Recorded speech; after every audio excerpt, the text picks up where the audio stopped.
America president Trump ఎంతకి దిగజారిపోయాడంటే చైనాని భారతదేశాన్ని నరక కూపాలని పిలుస్తూ ఇలాంటి దేశాల నుంచే ఆడవాళ్లు కావాలనే 9 నెలల గర్భవతులుగా మా దేశానికి అమెరికాకు వచ్చి పిల్లల్ని కని దాంతో వాళ్ళకి సిటిజన్షిప్ ఇప్పించాలని ప్రయత్నిస్తారు. అండ్ ఆ దేశాల నుంచి పర్టికులర్ గా చైనా, ఇండియా నుంచి వస్తున్న ఐటీ వాళ్ళందరూ కూడా లైక్ అక్కడ హై పేయింగ్ జాబ్స్ పొందుతున్న వాళ్ళందరూ కూడా ల్యాప్టాప్ చేతుల్లో పెట్టుకొని తిరిగే గ్యాంగ్స్టర్లని పిలుస్తూ ఒక రేడియో హోస్ట్ మైకల్ సావేజ్ చేసిన పోస్ట్, ఈ 3 పేజీల పోస్ట్ తన సోషల్ మీడియా అకౌంట్ అయిన ట్రూత్ లో పోస్ట్ చేశాడు. తన ఏదో మీడియా ఛానల్ ని రన్ చేస్తున్నట్టు ఎప్పటికప్పుడు సెన్సేషనల్ గా ఏదో ఒక కామెంట్స్ చేసి టీఆర్పీ పెంచాలనేలా తన సోషల్ మీడియా అకౌంట్ ట్రూత్ ని ఎప్పటికప్పుడు హైప్ లో ఉంచాలనేలా వ్యాఖ్యల్ని చేశారు. ఇవే కాదు, ఇంకా చాలా వివాదాస్పదమైన వ్యాఖ్యలు చైనా, ఇండియా రిలేటెడ్ గా చేస్తున్నారు. కేవలం పిల్లల్ని కంటే సిటిజన్షిప్ వస్తుంది, అలా పిల్లల్ని కన్నా కారణంగా సిటిజన్షిప్ ఇచ్చేది ఓన్లీ అమెరికా అని ఎలా మాట్లాడుతున్నారు. కాదు, వాళ్ళకి చుట్టుపక్కల ఉంటున్న దేశాలు ఆ కెనడా కానీ, మెక్సికో కానీ ఇంకా 30కి పైగా దేశాలు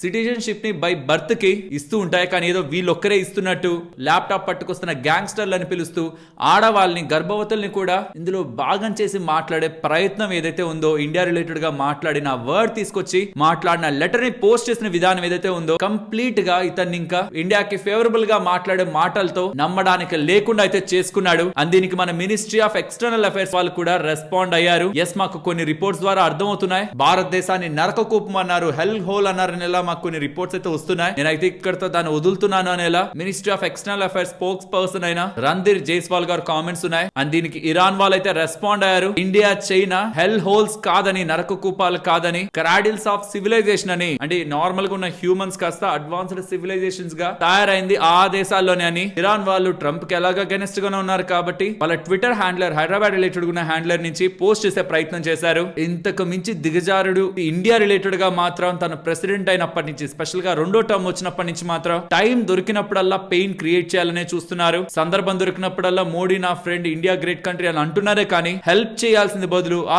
న్యూట్రల్ గా ఉండాల్సిన దానికి బదులు సిచ్యువేషన్ దొరికినప్పుడల్లా ఇండియా మీద, ఇండియన్స్ మీద ప్రెసెంట్ అమెరికన్ ప్రెసిడెంట్ అయితే ఖచ్చితంగా నెగిటివ్ వేలోనే బిహేవ్ చేస్తున్నాడనే చెప్పాలి. అండ్ ఈవెన్ అమెరికా నుంచి 40% దగ్గరగా ఇండియన్స్ వదిలి వచ్చేయాలనుకుంటున్నారని, దానికి ప్రధానమైన కారణం ట్రంపే అని, పొలిటికల్ క్లైమేట్ హీట్ ఎక్కుతూ ఉండడం, ఎప్పుడు ఏం చేస్తారో తెలియకపోతుండడమే చాలా మంది ఇండియన్స్ అమెరికాని వదిలి వెళ్లాలనుకుంటున్నారనేలా కూడా వేరియస్ ప్లాట్ఫామ్స్ లో మీకు డేటా కనిపిస్తూ ఉంటుంది. ఇది నేను ఎంటైర్ మార్కెట్ అనాలిసిస్ కి ముందు పెడుతున్నానంటే ఇది ప్రతి ఒక్కరూ వినాలని. ఇంకొకసారి ట్రంప్ మన రిలేటెడ్ గా ఏ పాజిటివ్ మాటలు మాట్లాడినా నమ్మే ప్రయత్నం 1% కూడా చేయకండి. ప్రాబబుల్లీ తన తర్వాత వచ్చే అమెరికా ప్రెసిడెంట్ ఏమైనా బెటర్ గా ఆలోచిస్తాడేమో. కంప్లీట్లీ డిజాస్టర్ మాటలు మాట్లాడుతున్నాడు. మన మార్కెట్ గురించి మాట్లాడుకుందాం. ఇవాళ మన మార్కెట్ ఫాలో అవడానికి మేజర్ రీజన్ రూపీ మార్క్ కు వెళ్తూ ఉండడం. దానికి కారణాలు ఏంటి, ఎందుకు మన రూపీ ఇంతలా వీక్ అయిపోతుంది? అండ్ పెట్రోల్, డీజిల్ ధరలు 25 నుంచి 28 రూపాయలు పెరగబోతున్నాయనేలా ఇవాళ చాలా రిపోర్ట్స్ వచ్చాయి. మీరు కూడా చాలా చూసే ఉంటారు.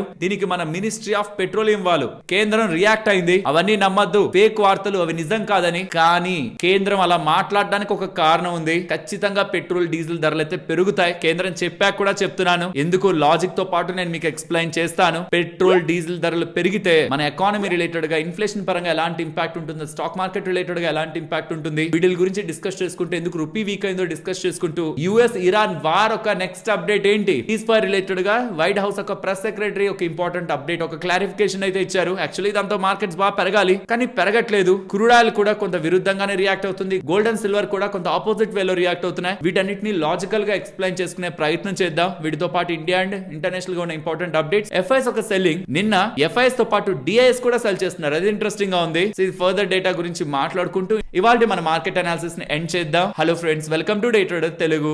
Good evening. ఏదైతే మీకు స్టార్టింగ్ లో చెప్పానో అది ఇంట్రొడక్షన్ ఏం కాదు, దాని గురించి నేను మళ్ళీ మాట్లాడలేదు. ట్రంప్ గురించి చెప్పిన ఎంటైర్ టాపిక్ అక్కడే కవర్ అయింది. తన రిలేటెడ్ గా ఉన్న 3 పేజ్ లెటర్ ని స్టార్టింగ్ లో పెట్టాను, ఇంకొకసారి కూడా పెడుతున్నాను. తన సోషల్ మీడియా ఖాతాలో పెట్టిన లెటర్ తను రాసింది కాదు, మైకెల్ సావేజ్ రాసింది. తను సోషల్ మీడియాలో పోస్ట్ చేస్తున్నాడంటే తన అభిప్రాయం అదే అని. Never trust again. మోడీ గారికి కాల్ చేశాను, నా best friend, India great country, ఇద్దరం కలిసి గ్రో అవుతాం. ఇవన్నీ ఉత్తమ మాటలు. గతంలోనూ కొన్నిసార్లు అనుకున్నా, కానీ ఇప్పుడు హద్దు దాటి మాట్లాడుతున్న మాటలతో అట్లీస్ట్ 1% ఆఫ్ బిలీవింగ్ ఛాన్స్ కూడా మనం తన రిలేటెడ్ గా ఇవ్వాల్సిన నీడ్ లేదు. ఇది ఎందుకు మెన్షన్ చేస్తున్నానంటే లాస్ట్ టైం ఇలానే తన ఎలక్షన్స్ రిలేటెడ్ గా గెలవాలని మన ఇండియాలో చాలా మంది కోరుకున్నారు. అల్టిమేట్ గా తను గెలిచి ఇండియాకి చేసిన ఒక్క పాజిటివ్ థింగ్ కూడా లేదు. చివరికి చూస్తే అన్ని నెగిటివ్స్ ఉంటున్నాయి. అది మనందరికి క్లారిటీగా తెలియాలి. ఫస్ట్ యుఎస్ ఇరాన్ వార్ గురించి మాట్లాడుకుందాం. కీలకమైన అప్డేట్స్ ఏంటంటే ట్రంప్ సీజ్ ఫైర్ ని ఎక్స్టెండ్ చేశాడు.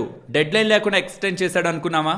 కానీ కొన్ని వార్తాపత్రికలు ఎలా వచ్చిందంటే అదేమి డెడ్ లైన్ లేకుండా ఏం కాదు, మోస్ట్లీ 2 రోజులు 5 రోజుల వరకు గడువు ఉంటుంది, తర్వాత మళ్ళీ యుద్ధం జరుగుతుందని ఎలా వచ్చాయి. దీని రిలేటెడ్ గా వైట్ హౌస్ ఒక ప్రెస్ సెక్రటరీ అయిన కెరోలిన్ లీవియట్ ఇంపార్టెంట్ క్లారిఫికేషన్ ఇచ్చారు. ఇది ట్రంప్ ఒక పర్సనల్ డెసిషన్, ఎటువంటి డెడ్ లైన్ కూడా పెట్టలేదు. సో ఇది అన్లిమిటెడ్, ఎంత వరకు ఉంటుందో అంతవరకు ఉంటుంది, ప్రెసిడెంట్ అనుకున్నంత వరకు ఉంటుంది, డెడ్ లైన్స్ ఏం లేవనేలా క్లారిఫికేషన్ వచ్చింది. ఇరాన్ వాళ్ళు క్లియర్ గా చెప్తున్నారు, యుఎస్ కి సంబంధించిన బ్లాకెడ్ ఓపెన్ అవ్వకపోతే, లైక్ ఇరాన్ వాళ్ళు స్ట్రైట్ ఆఫ్ హార్మోన్స్ దగ్గర క్లోజ్ చేస్తే ఇరాన్ వాళ్ళకి డబ్బులు కట్టి బయటకు వస్తున్న షిప్ ని మేము ఆపేస్తాం, ఇరాన్ కి సంబంధించిన ఆయిల్ తీసుకెళ్తున్న షిప్స్ నే, ఇరాన్ దగ్గర ఆరిజినేట్ అవుతున్న షిప్స్ నే మేము ఆపేస్తామని అమెరికా వాళ్ళు చెప్తున్నారా? ఇక్కడ అమెరికా వాళ్ళు ఒక బ్లాకెడ్ కట్టేశారు కదా, అది తీసేంత వరకు ఇంపాసిబుల్ మేము డిస్కషన్ చేయడం కూడా, or even straight of hormones ని ఓపెన్ చేయడం కూడా. సో మేము నెగోషియేట్ చేయాలంటే, మేము టేబుల్ దగ్గరకు రావాలంటే అమెరికా వాళ్ళ బ్లాకెడ్ ని తీయాలని ఎలా చెప్తున్నారు. అండ్ కేవలం కొంత టైం బ్యాక్ ఇరాన్ వాళ్ళు ఒక అఫీషియల్ క్లారిఫికేషన్ ఇచ్చారు, మాకు ఫస్ట్ టోల్ కలెక్ట్ అయింది, ఫస్ట్ షిప్ ఇరాన్ నుంచి క్రాస్ అయిందని ఎలా చెప్తున్నారు. అండ్ యుఎస్ వాళ్ళు కూడా ఒక క్లారిఫికేషన్ ఇచ్చారు, అనదర్ ఇరానియన్ ఆయిల్ ట్యాంక్ అని మేము సీజ్ చేసామని, మాకు ఫస్ట్ టోల్ వచ్చింది అంటే ఇరాన్ దగ్గర నుంచి బ్లాక్ నుంచి కదిలి ముందుకు వెళ్ళిందని ఇరాన్ వాళ్ళు చెప్పి మాకు డబ్బులు వచ్చాయి, ఫస్ట్ టోల్ $2 మిలియన్ $2.5 మిలియన్ కలెక్ట్ చేసుకున్నాం అని చెప్తే, ఇరాన్ కి సంబంధించిన ఇంకొక షిప్ ని మేము సీజ్ చేసామని ఎలా, ఇరాన్ ఆయిల్ తీసుకెళ్తున్న షిప్ ని సీజ్ చేసామని ఎలా అమెరికా వాళ్ళు చెప్తున్నారు.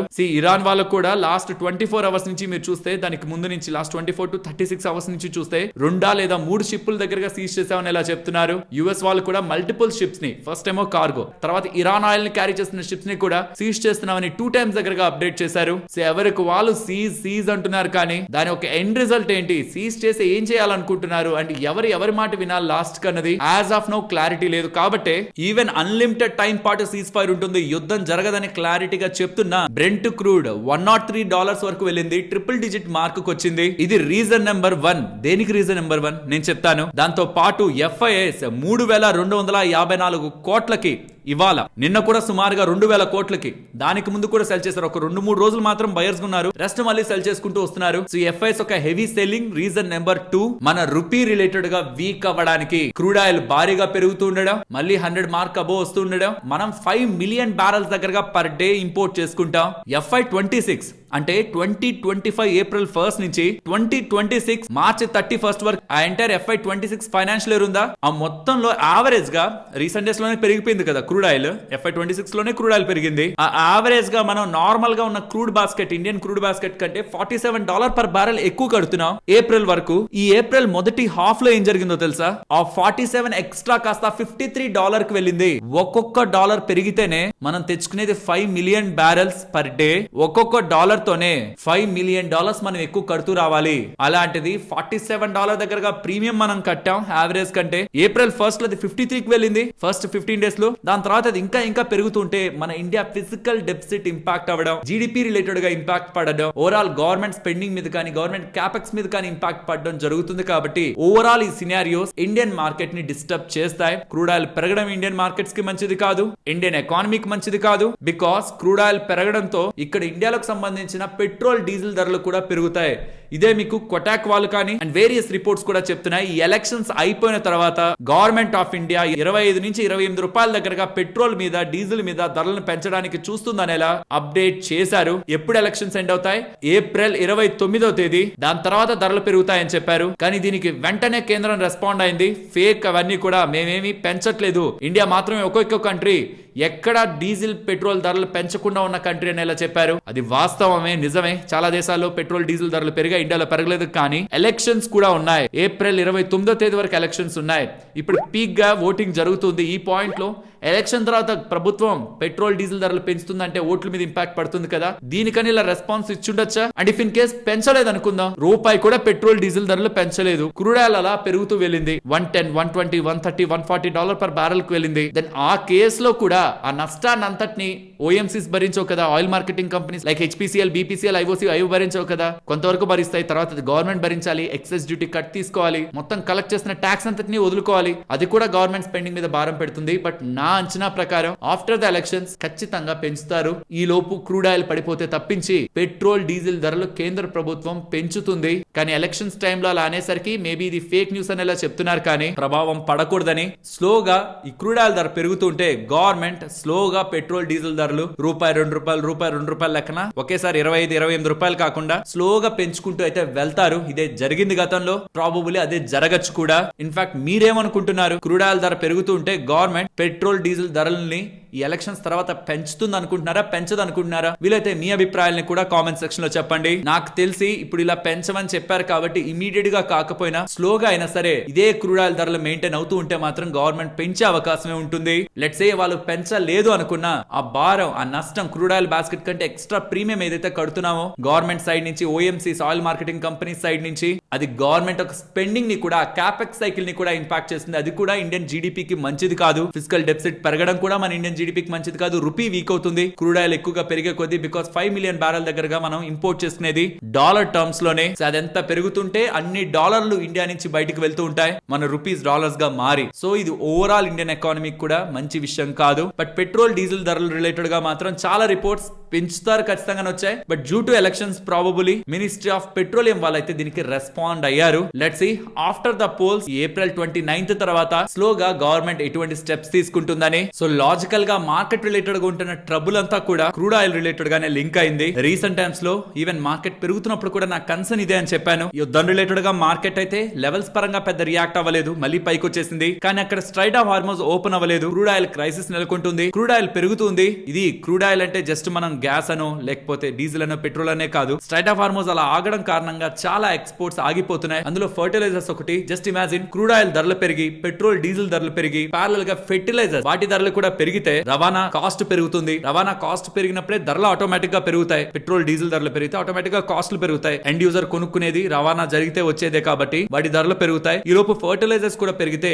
ఆ పంటని పండించడానికి అయ్యే ఒక కాస్ట్ కూడా పెరిగితే, ప్రొడక్షన్ కాస్ట్, పంటకు ప్రొడక్షన్ కాస్ట్ పెరిగి ట్రాన్స్పోర్టేషన్ కాస్ట్ కూడా పెరిగితే ఆటోమేటిక్ గా ఫుడ్ ప్రైజెస్ పెరుగుతాయి. అది ఇన్ఫ్లేషన్ ని పెంచుతుంది. అది ప్రజల విషయంలో మంచిది కాదు. ఆర్థిక భారాన్ని అది పెంచుతుంది. అండ్ ఇండియా రిలేటెడ్ గా ఆర్బీఐ తీసుకునే చర్యల్ని కూడా, రేట్ కట్ ఒక డిసిషన్ ని కూడా అది ఇంపాక్ట్ చేస్తుంది. అండ్ దీంతో పాటు ఈసారి ఎల్నినో కూడా, అంటే ఎల్నినో టైంలో వార్మ్ ఓషన్ వాటర్ ఈస్ట్ కు మూవ్ అవుతుంది, అంటే టువర్డ్స్ సౌత్ అమెరికా. దీంతో వెదర్ ప్యాటర్న్స్ ఇంపాక్ట్ అవుతాయి. వాళ్ళ side Peru, south America side ఏమో భారీగా వర్షాలు పడతాయి. ఇండియా, ఆస్ట్రేలియా సైడ్ ఏమో, ఇటు సైడ్ ఏమో వర్షాలు తక్కువ పడతాయి. వేడి ప్రభావం ఎక్కువ అవుతుంది. దీంతో మన మాన్సూన్స్ వీక్ అవుతాయి, వర్షాలు తగ్గుతాయి, పంటల మీద ప్రభావం చూపిస్తూ ఫుడ్ ప్రైజెస్ పెరుగుతాయి. క్రూడ్ ఆయిల్ పెరగడం ట్రాన్స్పోర్టేషన్ కాస్ట్ ని పెంచుతుంది. ఫర్టిలైజర్స్ ధరలు పెరుగుతున్నాయి బికాస్ అక్కడ స్ట్రైట్ ఆఫ్ హార్మోస్ దగ్గర క్లోజ్ అవ్వడం కారణంగా. ఎల్నినో కూడా ఈసారి తీవ్రంగానే ఉంటుందని ఎలా ఎక్స్పర్ట్స్ చెప్తున్నారు, ఇంక్లూడింగ్ ఆర్బీఐ. కాబట్టి ఇవంతా కూడా ఇన్ఫ్లేషన్ ని కమింగ్ టైమ్స్ లో పెంచేలానే కనిపిస్తున్నాయి. ఇవి మార్కెట్ రిలేటెడ్ ఉంటున్న కన్సర్న్స్. ఇప్పటి వరకు నెగటివ్స్ ఏ మాట్లాడుకున్నాం, బట్ ఇవి చాలా టైమ్స్ రిపీటెడ్ గా మార్కెట్స్ లో జరిగేవే. ఇవి మార్కెట్ లో మనకి తక్కువ ధరలో కొనుక్కోవడానికి ఆపర్చునిటీస్ ఇస్తాయి. తక్కువ ధరలో కొనుక్కున్నప్పుడు మళ్ళీ సిచ్యువేషన్స్ అన్ని బెటర్ అవుతున్నప్పుడు మార్కెట్స్ మళ్ళీ స్ట్రాంగ్ గా పెరుగుతాయి. అండ్ ఇంకొకటి, మన మార్కెట్స్ గ్లోబల్ మార్కెట్స్ తో కంపేర్ చేస్తే పెద్దగా పెరగలేదు, నెంబర్స్ ఇంప్రూవ్ అయినా పెరగలేదు. లాస్ట్ 2-3 ఇయర్స్ లో నెంబర్స్ ఇంప్రూవ్ అయినా మార్కెట్స్ రియాక్ట్ అవ్వలేదు. కాబట్టి వాల్యుయేషన్స్ మార్కెట్ అట్రాక్టివ్ గా వచ్చాయి. ఇది కూడా మనం గుర్తుంచుకోవాలి. When things fall in the place, ఎప్పుడైతే థింగ్స్ బెటర్ అవడం మొదలవుతాయో, ఆర్ అవుతున్నాయనేలా మార్కెట్ కి క్లారిటీ వస్తుందో, దెన్ మార్కెట్ రిలేటెడ్ గా రియల్ రివార్డ్స్ ఇన్వెస్టర్స్ చూస్తారు. దానికి మనం పేషెన్స్ గా, ఇలాంటి కండిషన్స్ అన్నిట్లో కూడా ఇన్వెస్టెడ్ గా లాంగ్ టర్మ్ కోసం నెగటివ్స్ ని మైండ్ లో ప్రిపేర్డ్ గా పెట్టుకొని ఇవి వస్తాయి, మార్కెట్ రియాక్ట్ అయిన తర్వాత మళ్ళీ మార్కెట్ పెరుగుతుందని ఒక క్లారిటీతో మార్కెట్ లో ఇన్వెస్టెడ్ గా ఉండాలి. బికాస్ దీనికి మించిన వర్స్ట్ ఈవెంట్స్ ని మార్కెట్స్ ఫేస్ చేశాయి, ఆల్ టైమ్ హైస్ కొట్టాయి. ఇవి పార్ట్ ఆఫ్ ద మార్కెట్. ఇది సర్ప్రైజ్ గా ఈసారి జరుగుతున్నవి కాదు. కాబట్టి ఇన్ కమింగ్ టైమ్స్, ఇప్పుడు నేను చెప్తున్నది ఏది మార్కెట్ లో కమింగ్ టైమ్స్ లో హెడ్లైన్స్ లో పడి మార్కెట్ ఆ రోజు మీకు పడున్నా కంగారు పడాల్సిన రీజన్ లేదు. డబ్బులుంటే కొనుక్కుంటాం, డబ్బులు లేకపోతే వెయిట్ చేస్తాం. Simple slogan. ఈ సింపుల్ థింగ్ ని ఫాలో అయ్యే మార్కెట్ లో నష్టపోకుండా వెల్త్ ని క్రియేట్ చేసుకోవచ్చు. ఈ యుద్ధం కూడా మైండ్ లోంచి తీసేయకండి. యుద్ధం టైంలో మార్కెట్ ఎలా పానిక్ అయింది, ఎలా రికవర్ అయింది, ఇలా షార్ట్ టర్మ్ లో జరిగే ప్రతి ఒక్కటి, మార్కెట్ లో పానిక్ క్రియేట్ చేసే ప్రతి ఒక్కటి కొనడానికి అవకాశాలే కానీ భయపడి వెళ్లిపోవడానికి కాదు. ఫ్రెండ్స్, ఇలా మార్కెట్ లో ఉంటున్న ఇంపార్టెంట్ డేటా మొత్తాన్ని కనెక్ట్ చేస్తూ వీడియో మీ ముందుకు తీసుకురావడానికి మేము ఎఫర్ట్స్ పెట్టామని మీరు అనుకుంటే మన వీడియోని ఒక్క లైక్ చేస్తూ పెడుతున్న ఎఫర్ట్స్ ని ఎంకరేజ్ చేయండి. ఫస్ట్ డాక్టర్ రెడ్డిస్ గురించి మాట్లాడుకోవాలి. డాక్టర్ రెడ్డిస్ స్టాక్ ఇవాళ భారీగా పెరిగిందా? డాక్టర్ రెడ్డిస్ అనే కాదు, వన్ సోర్స్ స్పెషాలిటీ ఫార్మా కూడా పెరగడానికి కారణం కారణం సెమాగ్లూటైడ్. ఈ డయాబెటీస్ కానీ అండ్ వెయిట్ లాస్ రిలేటెడ్ గా యూస్ చేసి డ్రగ్ రిలేటెడ్ గా కెనడాలో వీళ్ళకి అప్రూవల్ రిలేటెడ్ గా పాజిటివ్ బజ్ అయితే మార్కెట్ లో వినిపించింది. వీళ్ళకి త్వరలోనే అప్రూవల్ రాబోతుందని. ఇన్ఫాక్ట్ డాక్టర్ రెడ్డిస్ వాళ్ళు కూడా వాళ్ళ Q2 నెంబర్స్ తర్వాత అంటే Q2 FY26 నెంబర్స్ పోస్ట్ చేశాక మేనేజ్మెంట్ ఒక కాల్ లో క్లియర్ గా మే 2026 లోపు మాకు సెమాగ్లూటైడ్ రిలేటెడ్ గా అప్రూవల్ వస్తుందని ఇలా మెన్షన్ చేశారు. కానీ మార్కెట్ లో సడన్ గా దీని ఒక అప్రూవల్ రిలేటెడ్ పాజిటివ్ బజ్ వినిపిస్తూ ఉండడం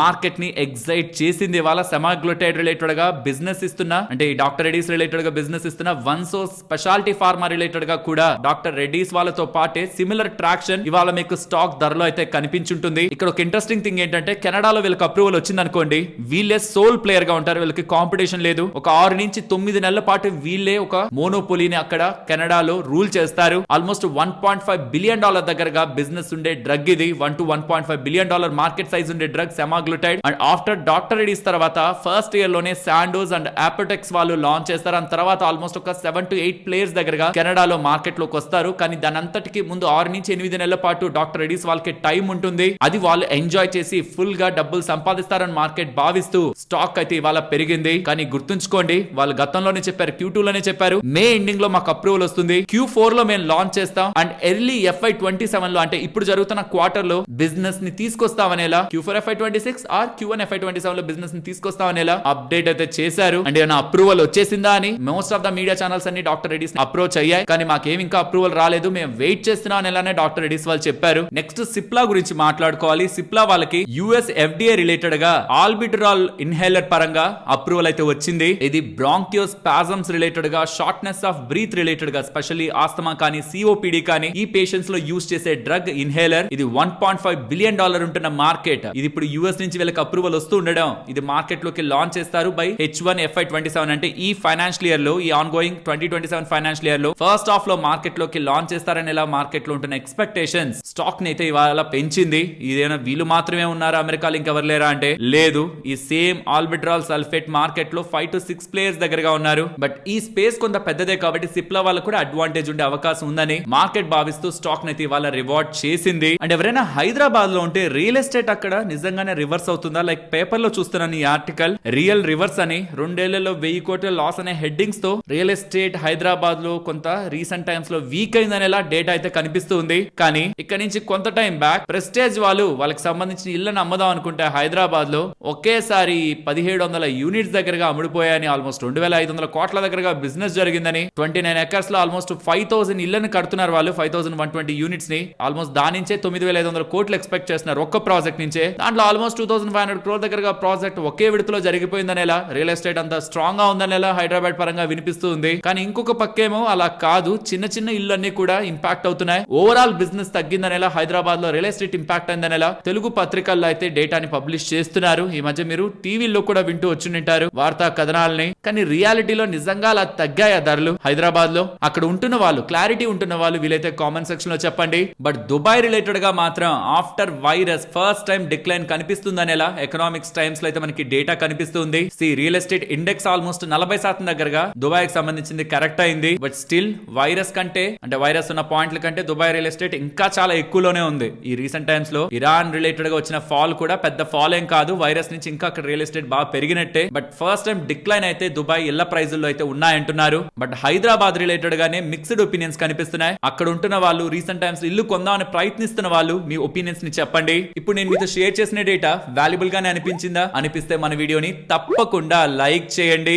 నెక్స్ట్ జియో ఫైనాన్షియల్ సర్వీసెస్ వాళ్ళు ఉన్నారా? వాళ్ళు జర్మన్ మల్టీనేషనల్ కంపెనీ అయిన అలయన్స్ వాళ్ళతో ఇన్సూరెన్స్ పరంగా ఒక జాయింట్ వెంచర్ ని ఫామ్ చేశారని, 50-50% పార్ట్నర్షిప్ తో ఏదైతే ఫస్ట్ వాళ్ళు అనౌన్స్ చేశారో జూలై 2025 లో, దాన్ని మెటీరియలైజ్ చేసి కంపెనీ రూపంలో తీసుకురాబోతున్నారని, వీళ్ళు general and health insurance solutions ని కమింగ్ టైమ్స్ లో ఇండియాలో ఉంటున్న ప్రజలకి అందిస్తారనేలా, ఇన్సూరెన్స్ లో కూడా ఇప్పుడు జియో అండ్ అలయన్స్ వాళ్ళు ఎంటర్ అవబోతున్నారనేలా అప్డేట్స్ మార్కెట్ లోకి వస్తూ ఉండడం, ఇది ఆల్రెడీ వీళ్ళు అనౌన్స్ చేసిందే. బట్ బిజినెస్ లోకి అయితే వస్తున్నారనేలా అప్డేట్స్ వస్తూ ఉండడం ఇవాళ స్టాక్ ఇలా పెరగడానికి, జియో ఫైనాన్స్ స్టాక్ పెరగడానికి కారణం.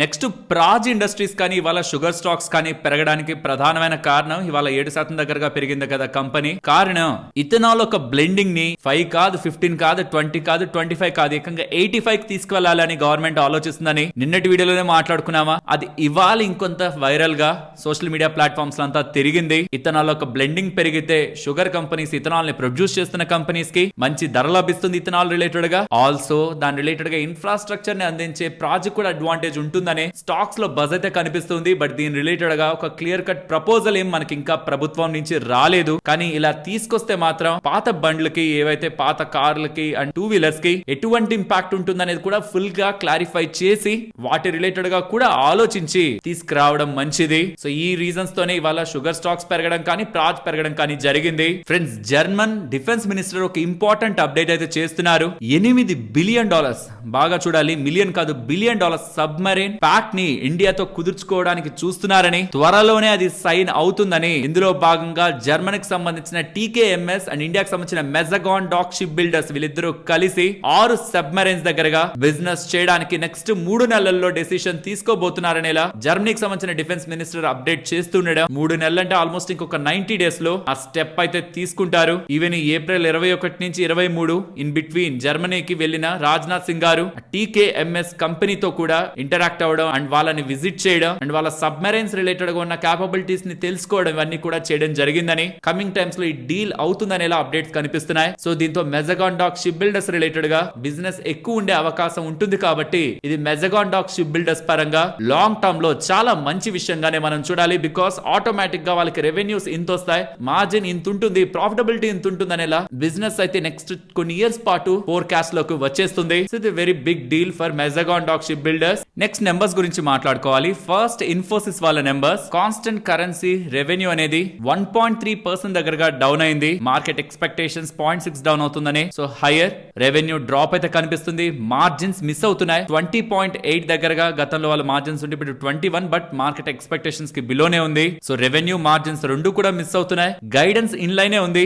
FY27 రిలేటెడ్ గా 1.5% to 3.5% దగ్గర revenue growth and 20 to 22% margin growth expect చేస్తున్నారు. ఓవరాల్ నెంబర్స్ లో సర్ప్రైజెస్ ఏం లేవు, పాజిటివ్ సర్ప్రైజెస్ ఏం లేవు. గైడెన్స్ ఇన్ లైన్ గానే ఉంది. రెవెన్యూ మార్జిన్ మిస్ అవుతుంది. నాకు తెలిసి ఐటీ కంపెనీలన్నీ కూడా నెంబర్స్ బిలో వీక్ ఎన్విరాన్మెంట్ లోనే పోస్ట్ చేస్తున్నాయి. కానీ అడ్వాంటేజ్ ఏంటంటే రీసెంట్ టైమ్స్ లో ఇవి ఆల్రెడీ కరెక్ట్ అయ్యాయి కాబట్టి, పడ్డాయి కాబట్టి ప్రాబబుల్లీ ఆఫ్టర్ నెంబర్స్ ఇంకా పడేదానికి పెద్ద సర్ప్రైజ్ లే ఉండకపోవచ్చు. ఒకసారి ఆలోచించండి, టీసీఎస్ వాళ్ళ నెంబర్స్ ని మార్కెట్ ఎక్స్పెక్టేషన్స్ లోనే మోస్ట్లీ పోస్ట్ చేశారు. 10 బేసిస్ పాయింట్స్ మార్జిన్ లో మాత్రమే మిస్ కొట్టారు. మిగతాదంతా నార్మల్ గానే ఉంది. బట్ విప్రో మాత్రం ఆల్రెడీ మార్కెట్ ప్రిపేర్డ్ గానే ఉంది వీక్నెస్ కి, అలానే పోస్ట్ చేశారు. కానీ బైబ్యాక్ రిలేటెడ్ గా అనౌన్స్మెంట్ తో కొంత బజ్ అయితే క్రియేట్ అయింది. హెచ్సిఎల్ టెక్నాలజీస్ కంప్లీట్ గా డిసప్పాయింట్ చేసిన ఇన్ఫోసిస్ కూడా without a proper market surprise rupee depreciation తో వచ్చిన ప్రాఫిట్ తప్పించి ఒక సాలిడ్ సెట్ ఆఫ్ నెంబర్స్ అయితే మనకి కనిపించట్లేదు. ఓన్లీ బ్రైట్ సైడ్ ఏంటంటే రీసెంట్ గానే ఈ కంపెనీలన్నీ పడ్డాయి. సో ప్రాబబుల్లీ నెగిటివ్ థింగ్ కూడా పెద్ద నెగిటివ్ గా ఇప్పుడు మార్కెట్ కి కనిపించదు. నెంబర్స్ అయితే ఎక్స్పెక్టేషన్స్ కి బిలోనే ఉన్నాయి.